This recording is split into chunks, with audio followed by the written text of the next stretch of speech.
에, 성가대 여러분들 귀한 성가를 감사드리고 또 이혜원 자매님 기도를 한혜원 자매님 죄송합니다. 감사드립니다. 제가 올 가을에는 대만에 가서 강의가 좀 있어가지고 한 학기 강의가 있기 때문에 올 가을에 제가 설교를 했으면 했는데 또 마침 우리 원장님께서 오늘 좀 부탁한다고 해서 가을 할 것을 미리 땡겨서 하게 됐습니다. 오늘 제가 민담 얘기부터 시작하려고 합니다. 그리고 성서에 나온 구약 성서에 나온 말씀 이야기하고 그 다음에 예수 그리스도에 대한 이야기를 말씀드리려고 합니다. 먼저 민담 얘기입니다. 여러분들 잘 아시는 이야기입니다. 심청전 얘기인데요. 아버지 신봉사의 시력을 회복하기 위해서 공양미 300석과 자기 목숨을 맞바꾸고 임당수에 빠져서 스스로 제물이 된 이 어린 심청이 이야기입니다. 심청이는 효도를 위해서 자기의 목숨을 바쳤습니다. 희생을 효로 포장하여 아름답게 꾸민 이야기가 아마 심청전 이야기 아닌가 생각합니다. 심청이를 희생제물로 죽게 한 것은 아버지의 잘못된 판단이었습니다. 신봉사의 잘못된 신이해, 부처님에 대한 이해에서 비롯됐습니다. 즉 많은 공양미를 바치면 부처님이 눈을 낮게 할 것이라는 헛된 종교적 믿음을 가졌던 것입니다. 부처님을 향한 신앙의 잘못됨으로 말미암아 어린 16세의 아까운 생명을 바치게 된 이야기가 바로 심청전 얘기입니다. 그런데 그 이야기 중에 이렇게 보면은 심청이의 목숨을 구할 수 있는 좋은 기회가 있습니다. 예컨대 무릉촌 장승상 부인이라고 하는 아주 착하고 착한 심청이에게 의붓 어머니가 되겠다고 나선 그 부인이 있었습니다. 그녀는 심청이를 너무나 사랑하고 좋아해서 의붓딸로 삼으려고 했습니다.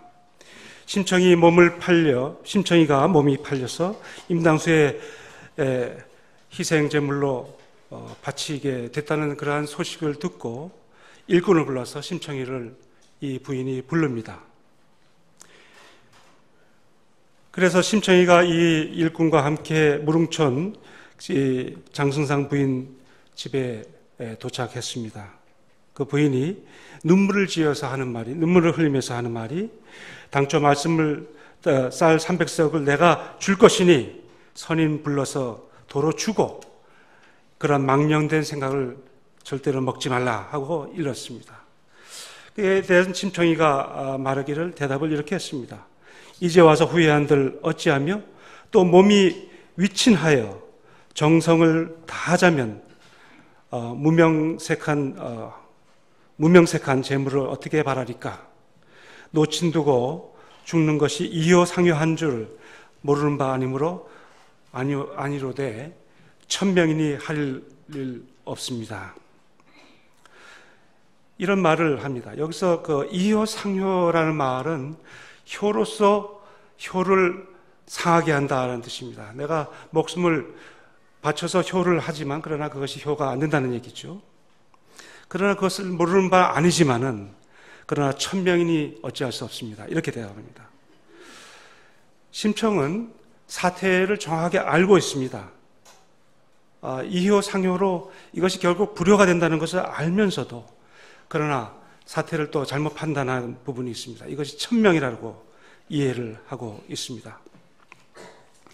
신봉사의 그 아버지의 어리석음으로 잘못된 믿음으로 신봉사는 귀한 딸을 잃게 되었고 그것을 신의 뜻으로 충직하게 따르는 심청이는 결국 이효상효를 하게 됩니다. 이렇게 해서 약한 16살의 신청이는 신의 이름과 효라는 명분으로 결국 자신의 목숨을 내놓게 됩니다. 희생제물이 됩니다. 이와 비슷한 얘기가 성서 구약 히브리 성서에 나옵니다. 유명한 사사 입다의 딸 이야기입니다. 사사기 11장에 나오는 입다는 굉장한 용사였습니다. 그는 정실로 태어난 아들이 아니라고 길앗 지방에서 소외당하고 쫓겨났습니다. 그런데 길앗 사람들이 그리고 이스라엘 사람들이 이 암몬 사람들의 침략을 받게 됩니다. 이 강력한 암몬 사람들을 쳐서 물리칠 수 있는 사람은 오직 이 입다밖에 없다고 이스라엘 장로들이 판단합니다. 그래서 입다에게 와서 당신을 우리의 지도자 왕으로 모실 예정이니 나가서 대신 싸워달라고 요청합니다. 이스라엘 백성 군인들을 이끌어달라고 요청합니다. 강력한 암몬을 막기 위해서 이 용사 입다는 하나님 앞에 싸우기 전에, 전쟁을 하기 전에 하나님 앞에 서원을 하게 됩니다. 그릇된 서원이죠. 하나님이 암몬을 쳐서 이기게 해주신다면 누구든지 내 집 앞에서 먼저 나를 맞으러 나오는 그 사람을 주님에게, 하나님에게 번제물로 바치겠습니다 하는 잘못된 판단, 잘못된 하나님의 신앙으로 약속을 합니다. 이 무시무시한 서원을 하게 되는 것입니다. 사실 필요 없는 서원이었습니다. 신에 대한 우리의 이해, 신에 대한 우리의 신앙, 이것은 상황에 따라서, 우리의 상황에 따라서, 우리가 처해 있는 상황에 따라서 변화되는 것 같습니다. 전쟁 시기에는 이와 같이 피를 부르는 희생제물을 요구하는 하나님으로 그렇게 믿는 것 같습니다. 전쟁에 이겨서 이제 승전가를 부르고 돌아오는 그 앞에 먼저 나타난 사람은 소군을 치면서 춤을 추는 그러한 자기의 외동딸, 입다의 딸이었습니다. 이름 없는 입다의 딸. 결국 이 아버지는 가슴을 찢어지는 아픔을 느꼈습니다. 마치 신봉사가 자기의 딸이 희생제물로 바쳐지는 것에 대해서 잘못된 자기의 판단 때문에 죽는다는 것을 가슴 찢어지는 아픔을 그러한 아픔으로 느꼈습니다만은 그와 같은 가슴 찢어지는 아픔을 입다도 느낍니다. 사랑하는 딸을 신께 서원했으니 돌이킬 수도 없었습니다. 이것을 안 딸은 이렇게 얘기합니다. 아버지께서 입으로 죽게 서원하셨으니 서원하신 대로 그 말씀대로 저에게 하십시오. 이렇게 대답합니다. 전쟁에서 야훼 하나님이 만몬인을 죽였고, 암몬 사람들을 죽였고 그 대가로 어린 딸을 더 죽게 하는 그러한 상황으로 치닫게 됩니다. 그리하여 이 장면에서 야훼 하나님은 끊임없이 생명을 죽이는 하나님으로 고백되고 있습니다. 그들의 처해 있는 상황에 따라서 하나님의 이해와 하나님의 신앙이 바뀌어지는 것을 볼 수 있습니다. 입다의 딸이 아버지께 이렇게 말합니다. 2달만 저에게 말미를 주십시오. 처녀로 죽는 이 몸 친구들과 함께 산으로 가서 실컷 울도록 해 주십시오. 아마 입다는 이 딸이 그렇게 해서 피신할 길을 바랬을지 모릅니다. 그러나 2달 만에 딸이 아버지에게 돌아오자 아버지는 그 서원한 대로 그 딸에게 행했습니다. 그 후에 이스라엘에 하나의 관습이 생겼습니다. 이스라엘 여자들은 해마다 산으로 올라가서 이 길앗 사람 입다의 딸, 이 이름도 안 알려진 이 소녀를 애도하며 나흘 동안 애곡하는 그러한 관습입니다. 이 무슨 이상하고 기괴한 관습인지 모르겠습니다만은 입다의 행동에 대한 항거의 관습이라고 저는 봅니다.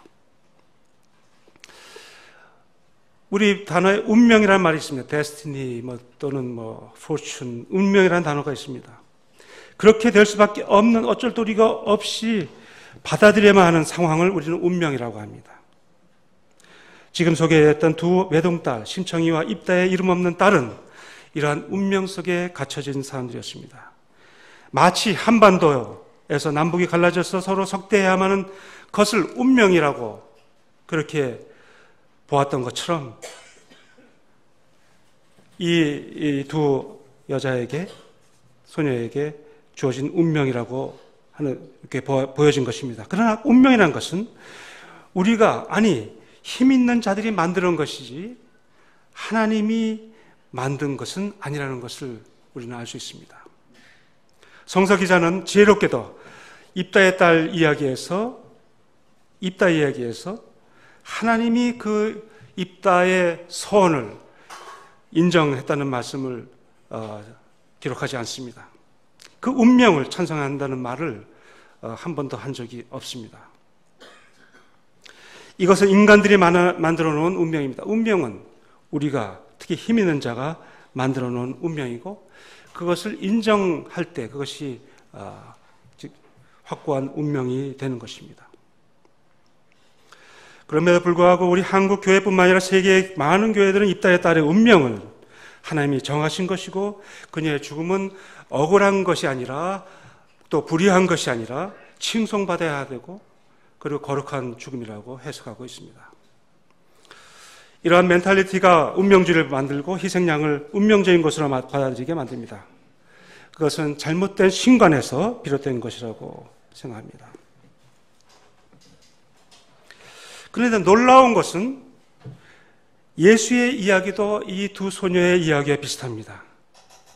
특히 우리가 성인이라고 받들고 있는 캔터베리의 안셀름 대주교의 그리스도론에서 그 버전에 의하면 예수를 죽인 자도, 예수를 희생양으로 몰고 간 사람도, 그리고 결정한 분도 바로 하나님 아버지라고 인정하고 있는 것입니다. 예수의 죽음은 바로 하나님 아버지를 위한 희생제물이 됩니다.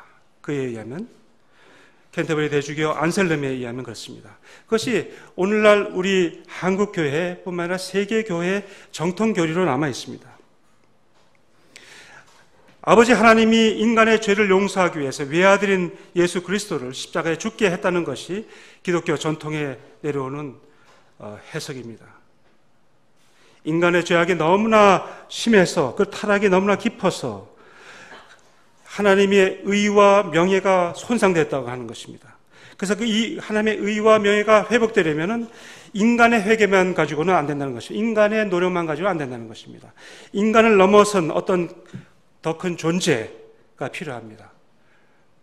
하나님과 같은 존재, 그러나 인간을 대표하는 인간인 존재, 바로 신인 예수 그리스도 밖에 이 하나님의 진노, 하나님의 불명예를 회복시킬 수 있는 그러한 존재가 없다고 해서 하나님이 마련하신 희생제물 십자가에 예수 그리스도께서 못 박혀 돌아가셨다는 그러한 해석이 바로 안셀름의 해석이고, 그 해석이 오늘날 주류 교회에 지금도 인정되고 있는 것입니다. 그래서 우리 죄인들은, 우리 타락한 죄인들은 오직 예수 그리스도의 십자가의 피에, 공로에 의지해야 한다고 믿습니다. 그리고 그 앞에서 회개하고 예수 그리스도를 믿어야만 우리가 구원받는다. 우리가 아무리 노력해도 우리는 그 피의 값을 넘어설 수 있는 그러한 메리트를 할 수 없다는 것입니다. 선한 행동을 통해서 구원받으려고 해서는 안 되는 그러한 교리가 됐습니다. 그것은 오직 인간의 교만일 뿐, 주제넘는 짓일 뿐이 되는 것입니다. 자, 그러면 이러한 교리에 대해서, 이러한 예수 그리스도에 대한, 특히 십자가에 대한 해석에 대해서 우리는 신학적으로 응답해야 합니다. 자, 만약 우리에게 주어진 운명이 하나님이 주신 운명이 아니라 대부분의 운명이 우리 인간들에 의해서 만들어진 것이라고 한다면, 그리고 그것을 우리가 받아들임으로써 그것이 진정한 것이라고, 진실된 것이라고 받아들임으로써 그것이 운명이라는 것이 성립된다고 만약에 생각한다면, 결국 운명을 만들어 놓은 존재는 우리 인간들이요, 또 나요, 특별히 그 운명을 조성하는, 특히 한반도를 볼 때나 특히 우리의 이야기들을, 아까 소개한 이야기들을 보면 강력한 힘 있는 사람들에 의해서 운명이 정해지는 것입니다. 아버지들에 의해서 운명이 정해졌다. 심청의 이야기, 그리고 입다의 딸의 이야기는 특히 그렇습니다.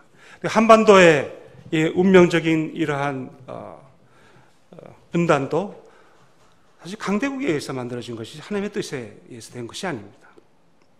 그와 마찬가지로 예수 그리스도의 죽음은 하나님의 뜻에 의해서 죽은 것이 아니라 강력한 그 당시의 권세에 의해서 죽은 것이다라고 볼 수 있습니다. 로마 제국이라든가 유대 권력, 특별히 유대 종교 권력, 그의 추종자들, 그리고 그들을 뒤에 배경이 될 수 있는 그런 잘못된 민중들에 의해서 예수 그리스도는 십자가에 죽으신 것입니다. 그것이 바로 우리 역사적으로 우리가 말할 수 있는 것입니다. 그것을 안셀름은 그런 십자가를 만들어 놓은 그러한 존재들을 다 사상시켜버리고, 추상화시켜 사상시켜버리고, 오직 십자가의 사건은 우리 인간의 개인적인 죄와 인류의 죄와 그리고 하나님과의 관계로만 해석했던 것입니다. 그렇기 때문에 안셀름의 해석은 그 시대의 역사적인 상황을 배제한 해석입니다. 나중에 그러한 배제적 그러한 해석은 결국 독일 나치에 의해서 그렇게 해석이 다시 됩니다만은 로마라든가 로마 교회라든가 강력한 힘에 의해서 예수가 죽었다라는 것을 사상시켜버리고 가장 약한 유대인들에 의해서 예수가 십자가에 못 박히셨다. 이런 것으로 축소시킴으로써 유대인들을 학살시켰던 것입니다. 홀로코스트가 바로 거기서 나온 것이죠. 우리 역사를 자세히 들여다보면 이것은 해석의 위배고 잘못입니다. 그러나 복음서는 그러한 잘못된 해석을 교정시켜주고 있습니다. 예수를 죽게 한 자는 하나님이 아니라 인간 권력일 뿐이라고 복음서는 기록하고 있습니다.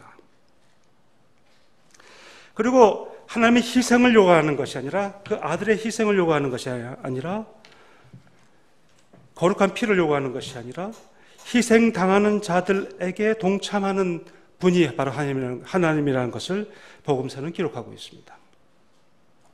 그것이 바로 예수님의 입장입니다. 그러므로 우리는 예수의 피로 대속한다는 교리는 인간 권력에 동조하고 인간 권력을 묵인하는 것이 되고 인간 권력이 우리에게 희생 제물을 바치게 하는 그러한 기제, 시스템, 메커니즘을 마지막 인정하게 하는 그런 교리가 바로 이 예수의 피로 대속한다는 그러한 교리에 가깝다라고 말할 수 있겠습니다. 그것은 그러한 희생 제물을 만드는 기제와 잘 통하는 교리이며 희생양 구조를 창조하는 교리가 될 수 있습니다. 이 교리는 한반도 평화와 통일을 위한 크리스천들의 노력이나 사회 개혁 운동을 가로막는 그러한 비이성적이고 반역사적이고 비역사적인 그러한 신앙임을 우리는 분명히 해야 할 것입니다.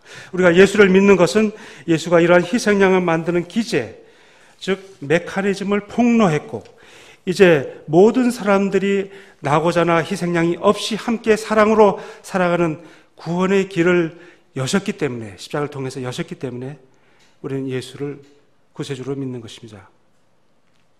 십자가는 그러한 의미를 담고 있습니다. 한반도에서의 십자가는 이제 더 이상 우리 민족이 그리고 민족 안에서 더 이상 희생자가 없어야 한다는 것입니다. 그러한 메시지를 전해주는 것이 바로 이 십자가의 메시지입니다.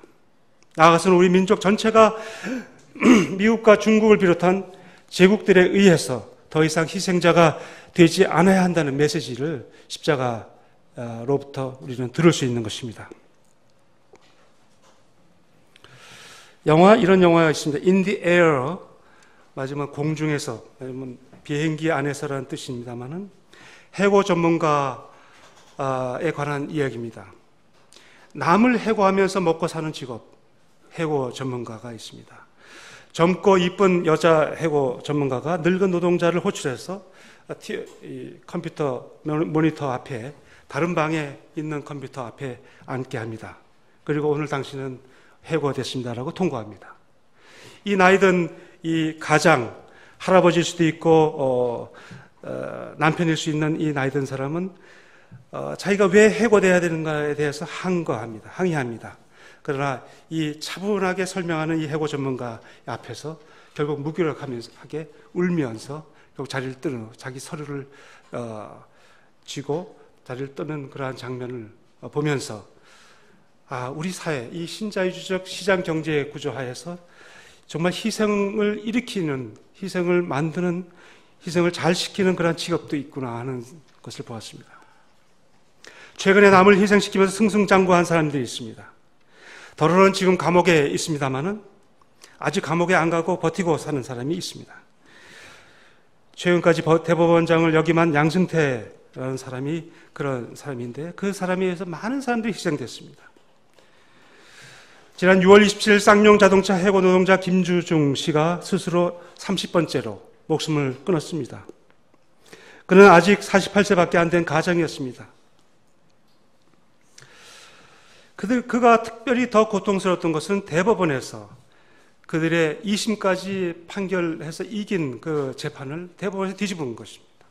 양승태 대법원에서 뒤집어서 결국 아무 희망을 갖지 못하고 결국 목매에서 자살을 했습니다. 48세 젊은 나이입니다.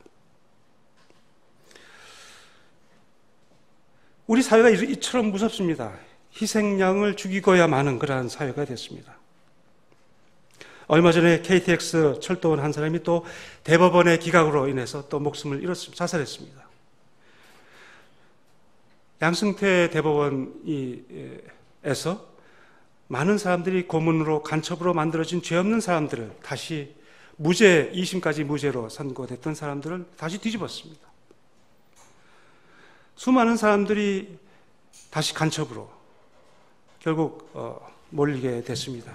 어떤 사람은 낙도의 어부, 어떤 사람은 간첩으로 몰려서 무죄로 결국은 10년 가까이 살다가 무죄로 최근에 선고를 받았는데 그것을 양승태 대법원이 다시 뒤집었습니다. 그래서 그동안 받았던 그 배상금을 다시 토해내는데 어떻게 토해내냐면은 한 1.5배를 토해내게 되더라고요. 이게 이자, 그동안 갖고 있었던 이자까지 합해서 내라고 해서 상당한 액수가 됐습니다. 우리 한반도 안에서 많은 민중들이 이렇게 역사의 속에서 희생자로 어려움을 겪었습니다. 우리는 뒤돌아보면, 우리 역사를 보면 우리 한반도의 우리 민족은 한말로부터 우리 역사들은 많은 희생양을 잉태시키고 생산한 그러한 역사였습니다. 이 기간에 우리 민족은 특별한 고난을 당했습니다. 마치 이스라엘 백성들이 오늘날까지 우리 민족들이 이스라엘 백성들처럼 고난을 당했습니다. 오늘 본문에 우리가 그런 마른 뼈와 같은 그러한 모습이 바로 우리 한반도의 우리의 모습이 아닌가 하는 생각이 듭니다.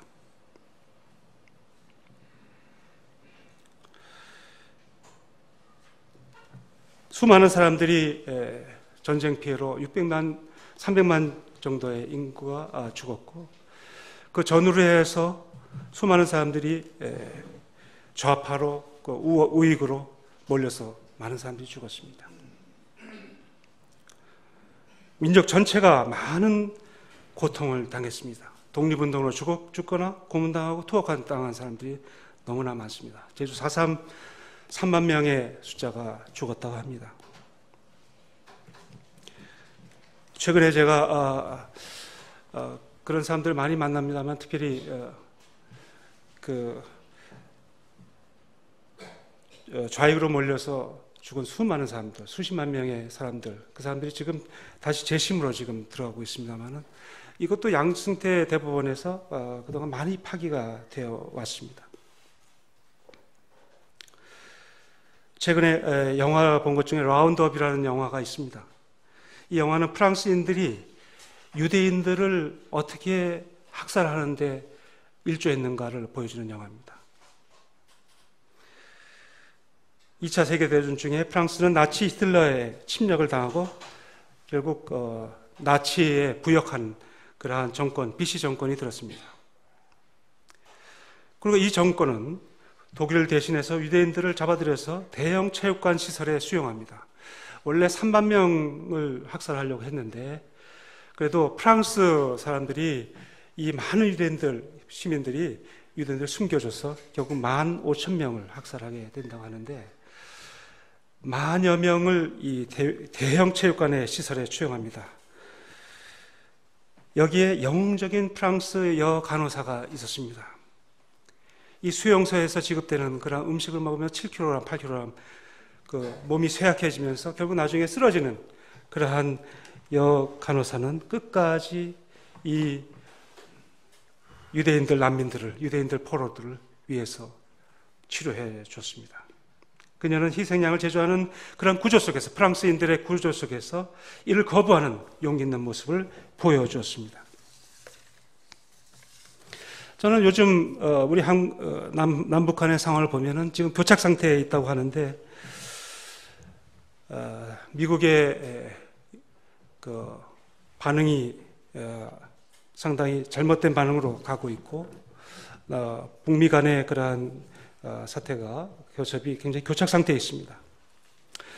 북한이 그동안 제국주의적 힘에 의해서 희생양이 되지 않기 위해서 엄청난 수고를 했습니다.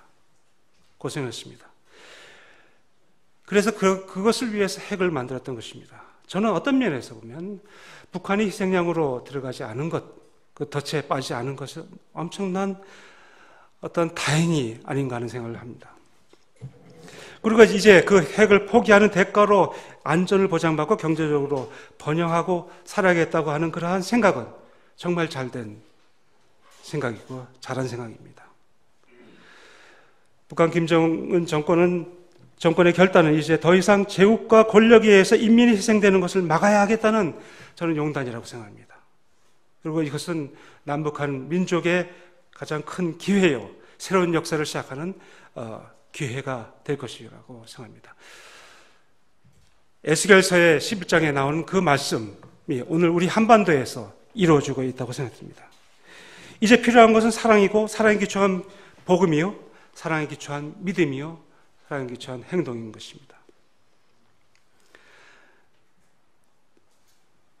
많은 사람들이 자꾸 회개 이야기하고 있습니다만은, 회개는 잘못을 뉘우치는 것이고 이제 북한을 미워한 것에 대한 회개를 해야 합니다만은, 이제 회개만 가지고는 안 됩니다. 이제 북한과 함께, 남북한이 함께 하나가 되는, 두 막대기가 하나가 되는 그러한 역사를 우리가 이루어야 하는 것입니다. 거기에는 가장 중요한 것은 그 십자가의 사랑이라는 것입니다.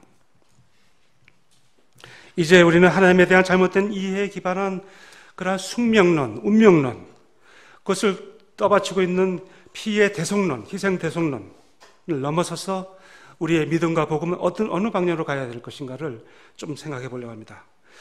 저는 복음이란 말이, 가스펠이란 말이 좀 추상적인 수 있습니다만은, 오늘의 상황을 능동적으로 만들어내는 방식으로 타개하기 위한 가장 적합한 개념이라고, 특히 크리스천을 위해서 그런 개념이라고 생각합니다. 예수의 복음이란 무엇인가? 때가 찼다, 때가 찼다. 회개하고 복음을 믿어라. 오늘 우리 한반도에는 정말 때가 찬 것입니다. 카이로스가 온 것입니다. 오늘날 우리에게 절실한 복음은 도대체 무엇인가 하는 것입니다. 저는 그러한 복음은 민중적이고 사회적이고 정치적인 복음이라고 생각합니다. 평화와 통일을 이루는 복음이라고 말하지 않을 수 없습니다. 우리의 삶 전체가 개인적인 것을 포함해서 모두 정치적인 것이라고 한다면, 우리의 복음은 전체적, 포괄적 복음, 정치적 복음, 사회적 복음이라고 해야 할 것입니다. 영어로 말하면 holistic and political mission 또는 gospel이라고 말할 수 있겠습니다. 그렇다면 무엇이 전체적, 토탈 또는 홀리스틱한 것인가? 전체적, 포괄적이라고 할 때 우리는 먼저 아무도 배제되지 않는 그러한 복음, 미션이어야 된다는 것입니다. 누구도 희생제물로 바쳐져서는 안 된다는 것입니다. 오늘 수많은 사람들, 특히 비정규 노동자들, 수많은 사람들이 희생제물로 지금 바쳐지고 있습니다. 약자와 약자들 사이에서 지금 서로 희생제물로 삼으려고 하고 있습니다. 강자는 약자를 또한 희생제물로 바치고 있는 오늘 우리의 현실입니다. 이런 속에서 우리의 복음은 아무도 배제하지 않는다. 사랑의 복음이어야 되고 토탈한 복음이어야 되고 홀리스틱한 복음이어야 된다는 것입니다. 승자 독식의 개발주의적 그런 이성이 아니라, 그리고 엘리트 중심의 승자 독식의 그러한 양승태적인, 그리고 오늘날 사실 수많은 그러한 사람들, 그러한 사람들의 그러한 개발주의적 복음 또는 이성이 아니라, 리즈닝이 아니라 나오자들 보듬고 함께 가는 그러한 복음, 사랑의 복음이어야 한다는 것입니다. 이러한 희생양을 만드는 세상적 기제, 메커니즘, 희생양 메커니즘, 그리고 그것을 부추기는 피해 대성론, 그리고 이러한 것에 기초하는 복음은 부분적 복음, 결여된 복음이라고 말할 수 있습니다. 이것은 기득권자들에게 유리한 복음입니다. 가진 자 강자에게 유리한 복음과 교리는 약자를 효율적으로, efficiently, 효율적으로 희생시킵니다.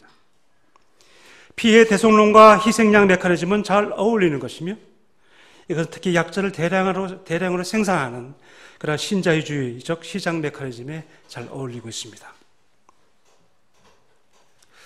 이제 너무 길게 돌아서서 오늘의 본문에 다시 이르게 됩니다.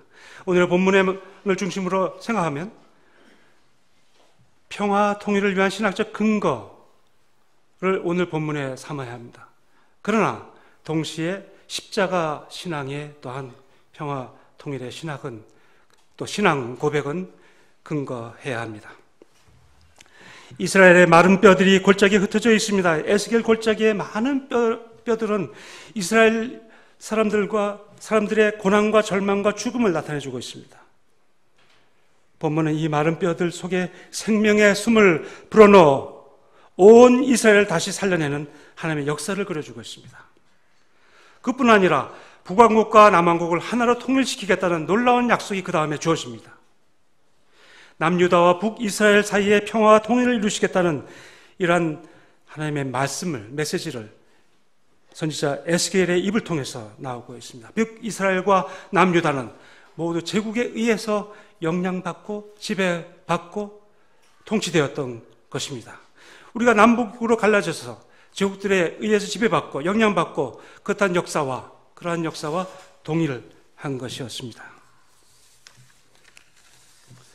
역사를 뒤돌아보면 우리가 40년간 일제 나라를 빼앗겼고 노예 생활을 했으며, 그리고 심판을 받아야 할 그러한 나라는 일본이었음에도 불구하고 오히려 전순국에 포함되어 있던 우리 한반도가 오히려 분단되고, 그리고 비극의 소용돌이 속에 빠지고 말았습니다. 그리고 나아가서 전쟁에까지 겪게 됩니다. 그 결과로 우리는 분단과 전쟁을 겪으면서 엄청난 고난의 삶을 살게 되었습니다. 이제 이러한 분단의 역사, 희생점을 바치는 역사를 십자가의 복음으로 폭로하고 끊어야 할 때가, 이제 마무리해야 할 때가 왔다고 봅니다.